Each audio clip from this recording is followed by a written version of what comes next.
Welcome to Pindar Poetry. We hope you learned something new. In this video, I will explain how to jumpstart a Cadillac SRX. First, park the working vehicle close to your SRX, ensuring they are not touching. Turn off both vehicles and engage their parking brakes for safety. Gather your jumper cables, safety glasses, and gloves. Always prioritize your safety by wearing protective gear before handling the battery. This simple preparation prevents potential accidents. Now, let's connect the jumper cables correctly.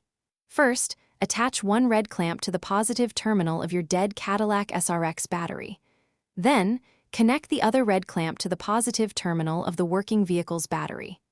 Next, attach one black clamp to the negative terminal of the good battery. Finally, connect the remaining black clamp to an unpainted metal surface on your SRX, away from the battery. With the cables properly connected, start the engine of the working vehicle. Let it run for approximately 5 minutes to allow some charge to transfer to your SRX's battery. After this brief charging period, try to start your Cadillac SRX. If it doesn't start immediately, give it a few more minutes of charging time before attempting again. Patience is key here for a successful jumpstart. Once your Cadillac SRX starts, disconnect the jumper cables in the reverse order of how you connected them.